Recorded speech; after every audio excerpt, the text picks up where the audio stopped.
Bonjour et bienvenue à vous encore une fois sur notre chaîne YouTube. Nous allons voir quels sont les outils d'AutoCAD et quelle est leur utilité. Si vous êtes bien sûr nouveau sur la page, n'hésitez pas à vous abonner.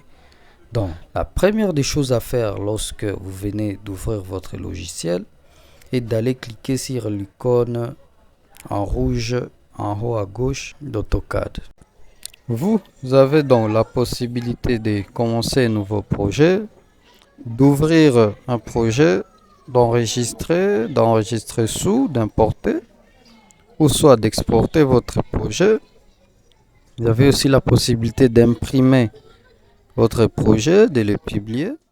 Donc voilà, donc nous allons aller dans utilitaire de dessin. Pourquoi? Parce que là, on va devoir choisir l'unité avec laquelle on va travailler notre projet. AutoCAD, par défaut, nous propose une unité en millimètres. Donc, on va choisir centimètres pour qu'on travaille plus aisément et voilà, avec beaucoup plus de précision. Vous avez aussi la possibilité de choisir combien de chiffres viendront après la virgule. Cliquez bien sûr sur OK pour confirmer. Donc là, devant nous, après qu'on ait choisi l'unité, on a ce qu'on appelle l'interface d'AutoCAD.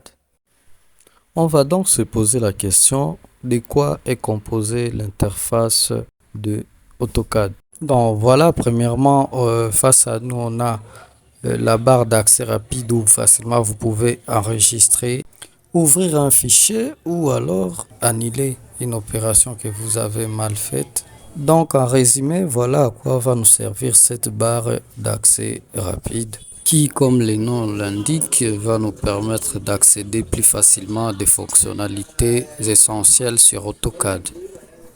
Donc voilà, en second lieu, on a notre barre d'outils. Eh bien, comme vous pouvez le constater, c'est ici, sur la barre d'outils, que tout se joue. Sur cette barre d'outils, vous avez plusieurs onglets qui sont début, il y a aussi insertion, pas mal d'onglets à noter, paramétrique et tout, visualisation. Donc, dans la suite, on va voir à quoi nous servent tous ces onglets et outils, bien sûr. Donc, sans plus tarder, on va commencer par l'onglet début. Dans l'onglet début, il y a le bloc dessin. Dans le bloc dessin, on va commencer avec la ligne. Là, on vous montre comment tracer une ligne. Vous n'avez qu'à cliquer sur là où on écrit ligne et puis venez avec votre curseur, cliquez dans le vide, bouton gauche. Ensuite, dirigez le curseur vers où vous voulez que votre ligne aille. Donc voilà, là, ça nous dessine carrément des lignes de tout degré. Vous avez aussi la possibilité d'activer cette fonctionnalité là où je venais de cliquer qui vous permet de ne dessiner que des lignes horizontales et que des lignes verticales. Mais si vous les désactivez, vous voyez, vous pouvez dessiner une ligne qui aille dans tous les sens, n'importe quel degré. Il y a un raccourci aussi, vous pouvez juste cliquer sur F8. Ça va tout seul activer cette fonctionnalité.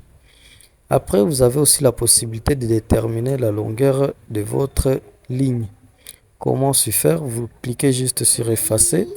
Vous effacez les inscriptions et puis vous écrivez si c'est 100 ou 200, la longueur que vous voulez que votre ligne atteigne.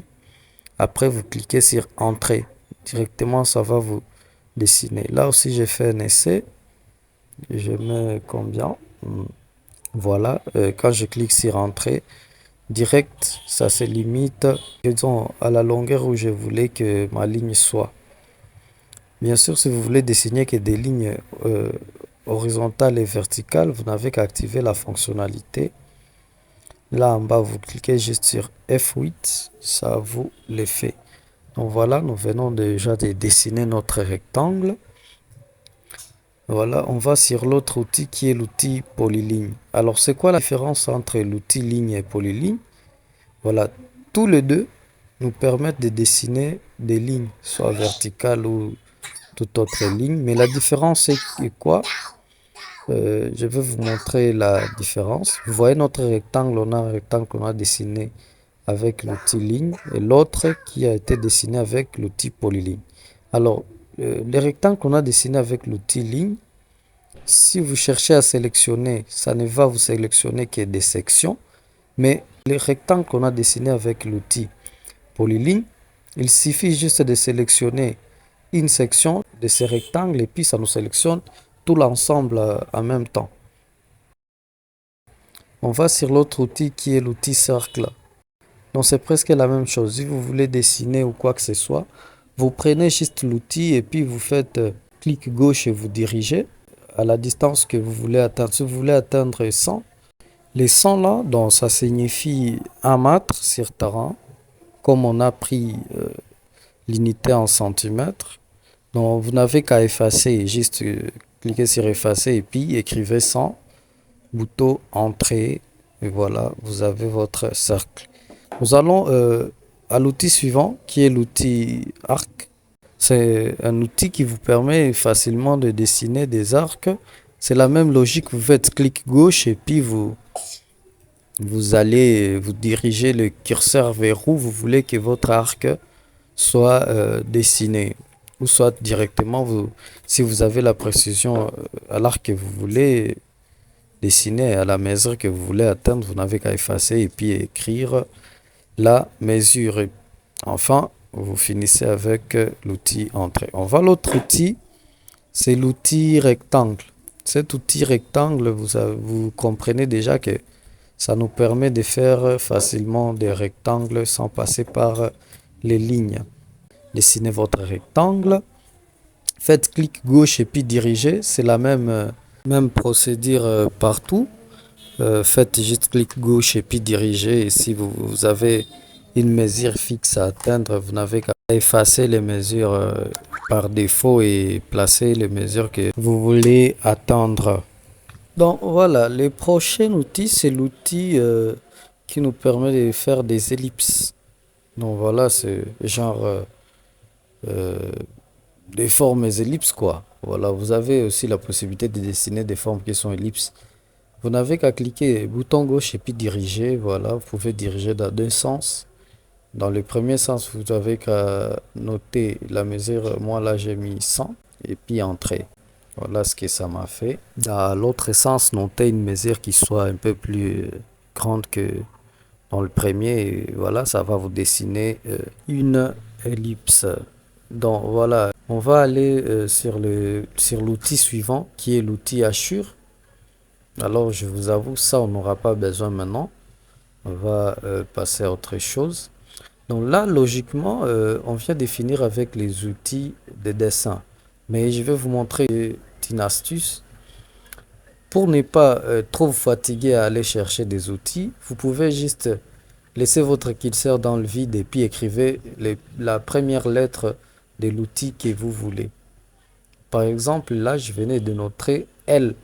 Ça m'a directement affiché en bas des sous-titres où j'ai eu le choix de choisir la ligne. Vous voyez là, je venais d'écrire P. Ça m'a proposé polyligne et tout consort. Je vais sur cercle, j'écris seulement C. Ça me donne côte, cercle et tout. Donc voilà, ça me facilite à aller plus vite.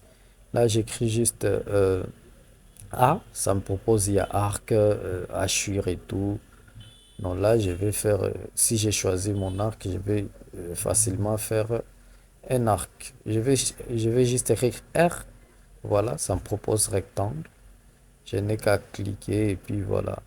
Donc là, c'est une astuce importante qui vous permettra de dessiner plus rapidement. Vous n'avez pas besoin de vous déplacer ou de déplacer les curseurs vers le bloc dessin pour dessiner avec les outils. Vous n'avez juste qu'à écrire la première lettre de votre outil, d'où l'importance de connaître les noms des outils pour vous faciliter à travailler avec AutoCAD. Donc là, logiquement, on a déjà fini avec le bloc dessin. On va sur l'autre bloc qui est le bloc de modification. Donc ce bloc-là nous permettra bien sûr de modifier et finalement donner forme à nos différentes lignes. Donc voilà, je vais vous montrer quelques astuces, les différentes sélections qui existent sur AutoCAD. Nous avons la sélection verte. C'est une sélection qui va de droite à gauche. Donc vous n'avez qu'à cliquer à gauche de votre objet, clic gauche et puis diriger votre sélection.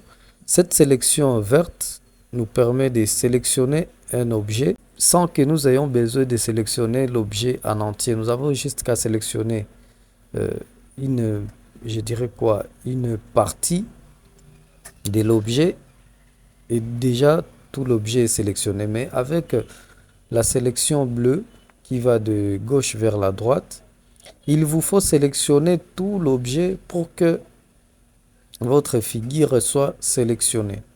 La troisième sélection, c'est bien sûr la sélection avec clic gauche. Vous avez juste qu'à vous diriger à la ligne que vous voulez sélectionner et puis faites clic gauche et voilà, ça vous fait une sélection.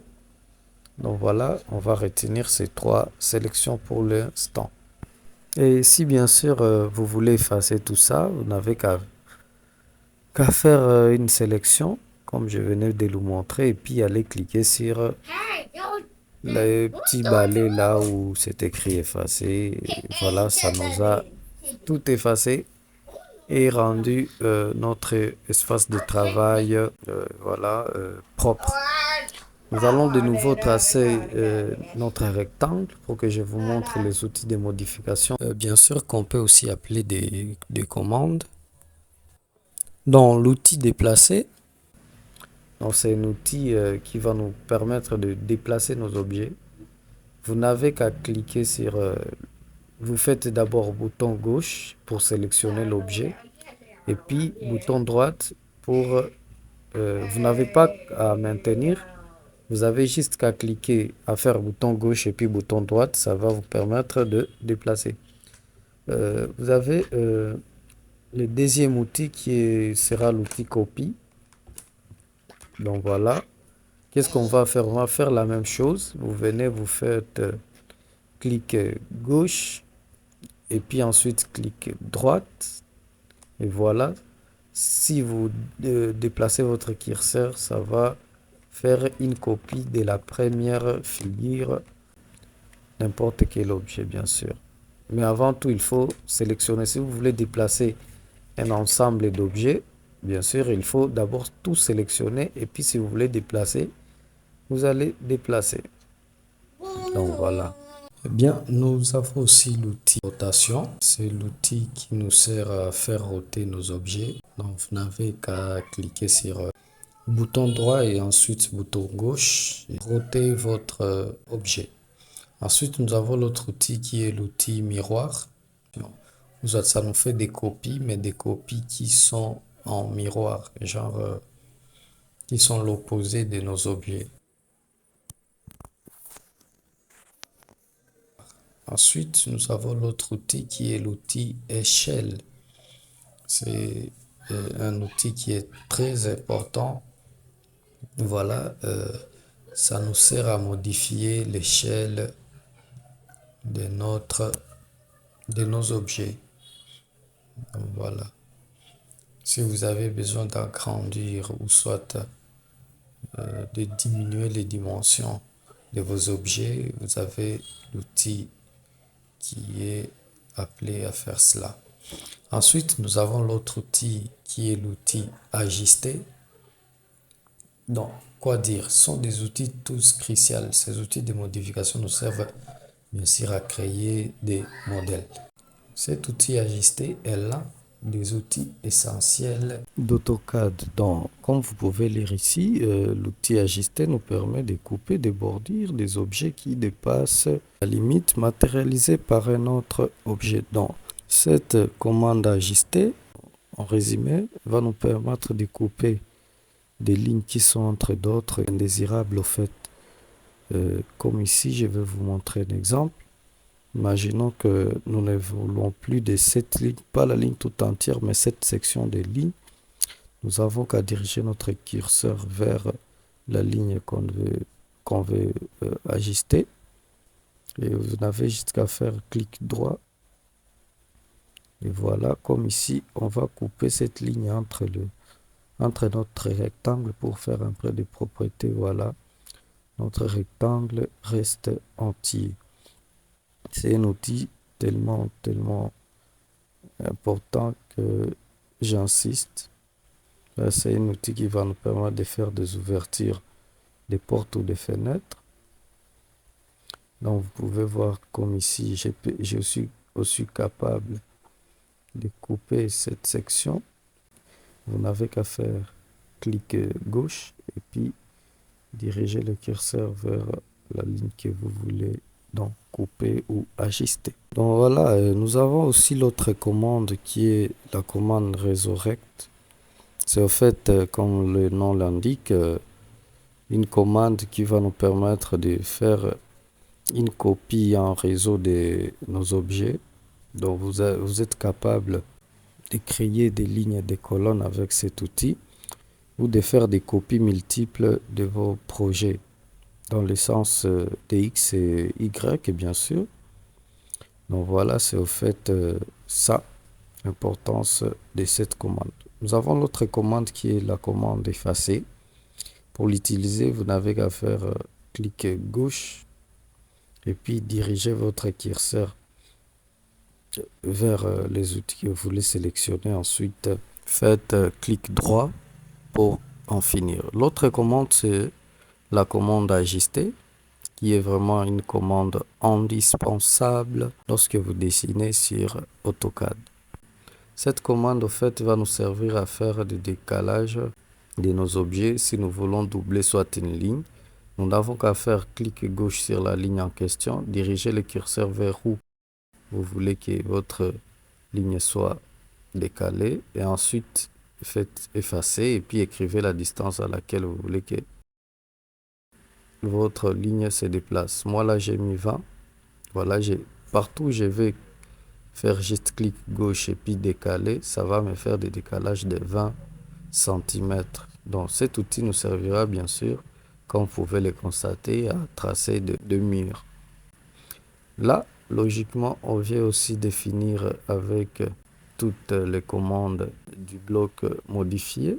Nous allons aller à l'autre bloc qui est le bloc annotation. En fait, cette bloc va nous permettre non seulement de coter nos objets, mais aussi de faire des écritures. Par exemple, nous voulons nommer notre plan. Je ne sais pas, plan 1, plan combien. C'est bien sûr sur ce bloc-là d'annotation que nous allons diriger et facilement écrire. Comme là, vous voyez, j'ai pris les textes et puis j'ai écrit mur. À faire, c'est aussi clic gauche et puis vous dirigez à la distance et vous voulez voilà atteindre. Nous avons l'autre commande dans ce bloc qui est la commande cote. C'est plus facile à utiliser. Vous n'avez qu'à cliquer là-dessus, là où on écrit code.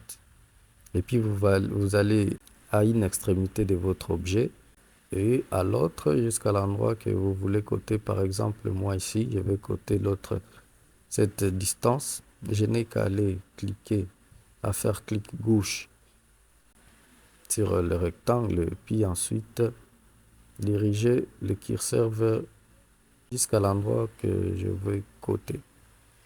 Voilà, vous avez aussi la possibilité de vous faire des tableaux. Vous n'avez qu'à aller cliquer sur le tableau en question. Voilà. Vous faites la même chose, c'est clic gauche et puis vous dirigez votre curseur.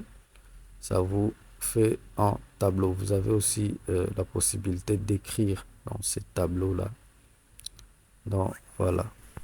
Donc voilà, c'est tout ce qu'on voulait dire sur ce qui est interface d'AutoCAD. J'espère que cette vidéo vous a été utile. Si c'est le cas, n'hésitez pas aussi à suivre notre vidéo qui va venir où on va parler spécialement du calque. Parce que oui, je ne vous ai pas parlé du calque. Or, c'est un aspect qui est tellement essentiel pour tout celui qui veut apprendre à dessiner sur AutoCAD. Dans la prochaine vidéo, on va parler spécialement du calque. J'ai voulu séparer les choses pour que ceux qui apprennent la première fois d'entendre parler d'AutoCAD, qu'ils aient la facilité de connaître quels sont les outils d'AutoCAD et quelle est leur utilité. Dans la vidéo prochaine, on prend rendez-vous. La vidéo prochaine, nous allons parler bien sûr du calque. Alors, merci à vous d'avoir suivi cette vidéo jusqu'à la fin. Si vous êtes nouveau sur la page, n'hésitez pas à vous abonner et activer la cloche de notification pour ne rater aucune de nos prochaines vidéos. Je vous dis ciao et à bientôt.